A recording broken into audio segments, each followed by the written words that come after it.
Hello बच्चों, कैसे हैं आप सब। तो चलिए स्टार्ट करते हैं आज atomic number. Okay, atomic mass.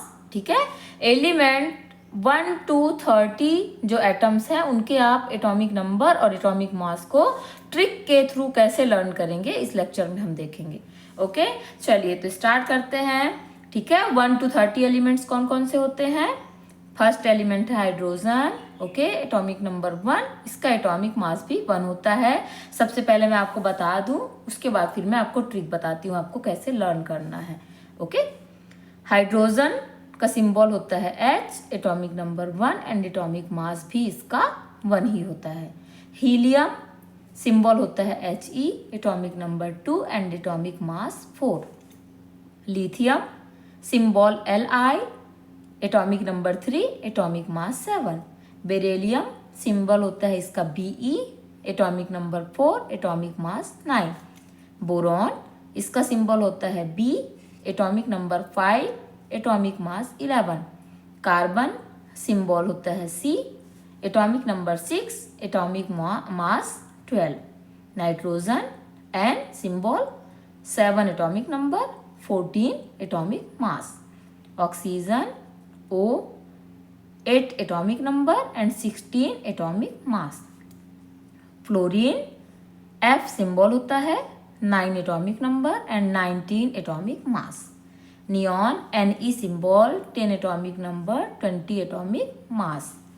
Sodium Na होता है symbol, atomic number 11, atomic mass 23। Magnesium symbol होता है Mg, atomic number 12, atomic mass 24। Aluminium symbol Al, atomic number 13, atomic mass 27। ठीक है, बाकी का हम नेक्स्ट पेज में कवर करेंगे। ठीक है, सबसे पहले मैं आपको ट्रिक के थ्रू बताती हूँ कि आप एटॉमिक मास कैसे कैलकुलेट कर सकते हैं। ओके, चलिए ये जो ट्रिक है वो एटॉमिक नंबर 1 to 20 के लिए है। ओके, क्योंकि बाद में वेरिएशन बहुत ज़्यादा है। ठीक है, तो वो ट्रिक से सॉल्व नहीं हो पाएंगे। तो जो एटॉमिक नंबर 1 to 20 है उनके लिए ट्रिक्स है, आप बहुत ही आसानी से लर्न कर सकते हैं। तो चलिए देखते हैं क्या ट्रिक है। अगर एटॉमिक नंबर इवन है, इवन मीन्स जो 2 से डिवाइड हो जाए।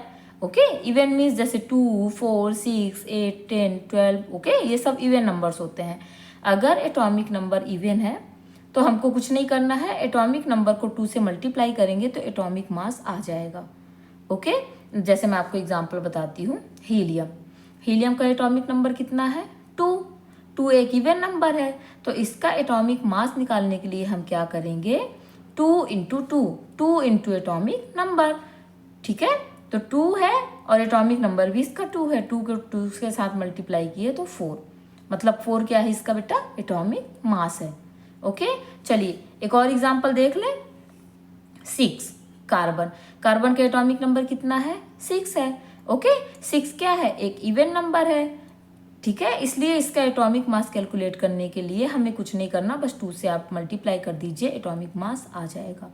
ओके, चलिए अब देखते हैं कि अगर एटॉमिक नंबर ऑड है, ऑड नंबर है, फिर कैसे निकालेंगे। ठीक है, तो ऑड नंबर के लिए भी हमारे पास ट्रिक है। आपको कुछ भी नहीं करना, बस ऑड नंबर के लिए एटॉमिक नंबर को 2 से मल्टीप्लाई करने के बाद उसमें 1 प्लस कर देना है।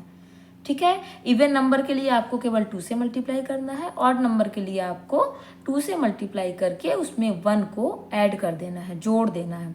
ठीक है, चलिए देखें, जैसे आपके सामने है लिथियम, है ना। लिथियम का एटॉमिक नंबर 3 है, 3 एक ऑड नंबर है। इसका एटॉमिक मास निकालने के लिए हमें क्या करना है, 3 × 2 + 1।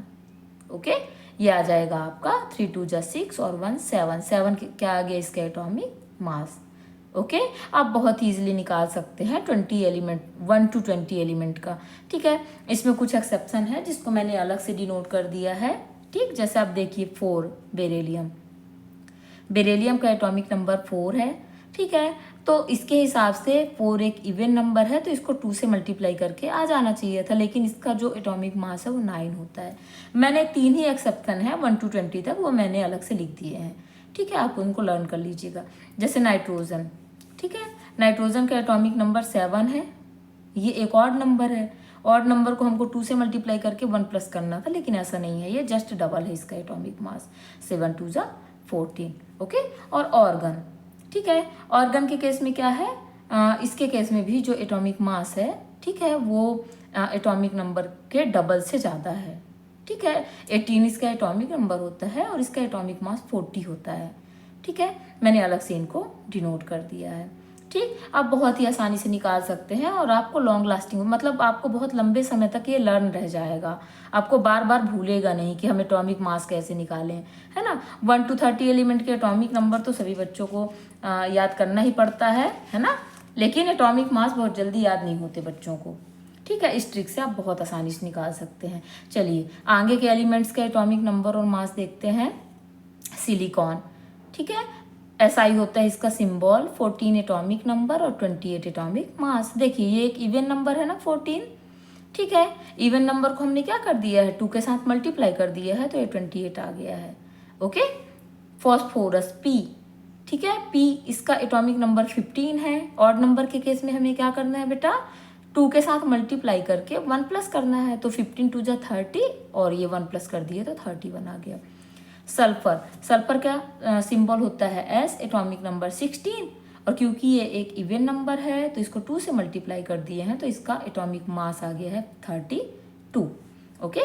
क्लोरीन, क्लोरीन का सिंबल होता है Cl, एटॉमिक नंबर 17 होता है, क्योंकि ये एक ऑड नंबर है तो 2 के साथ मल्टीप्लाई करके इसमें हमने 1 को प्लस कर दिया है तो 35 आ गया है।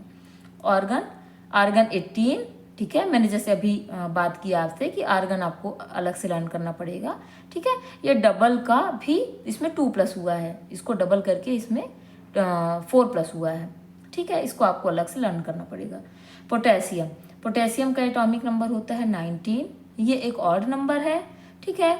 19 2 जा 38 और 38 में 1 प्लस किए हैं तो 39, ओके। कैल्शियम, कैल्शियम का सिंबल Ca होता है, एटॉमिक नंबर 20 और 20 एक इवन नंबर है तो इसको 2 के साथ मल्टीप्लाई करेंगे तो 40 आ जाएगा। ऐसे आप एटॉमिक नंबर 20 तक के जो एलिमेंट्स है बहुत ही आसानी से उनका एटॉमिक मास कैलकुलेट कर सकते हैं और आपको आसानी से याद रह जाएगा, भूलेगा नहीं कभी भी, ओके। चलिए आगे देखते हैं। स्कैंडियम, स्कैंडियम का एटॉमिक नंबर 21 होता है, एटॉमिक मास 45 होता है। टाइटेनियम का Ti symbol, 22 atomic number, 48 atomic mass. Vanadium का V symbol, 23 atomic number, 51 atomic mass.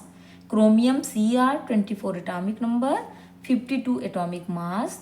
Manganese Mn, 25 atomic number, 55 atomic mass.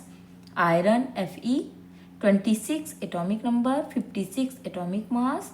Cobalt Co symbol, 27 atomic number, 59 atomic mass. Nickel Ni, 28 atomic number, 59 atomic mass. Copper Cu, 29 atomic number, 63.5 atomic mass. And last 30th element is zinc, okay. Zn symbol, 30 atomic number and 65 atomic mass, okay. 1 to 30 element बहुत ही ज़्यादा use में आने वाले elements होते हैं और सभी class के बच्चों को लर्न करना बहुत ही इंपॉर्टेंट होता है, ओके। आप इसको ज़रूर लर्न कीजिएगा, इस ट्रिक से आपके लिए बहुत आसानी हो जाएगी, ठीक है। वीडियो अच्छा लगे तो लाइक करें, ओके। चैनल को सब्सक्राइब करें। Thank you for watching.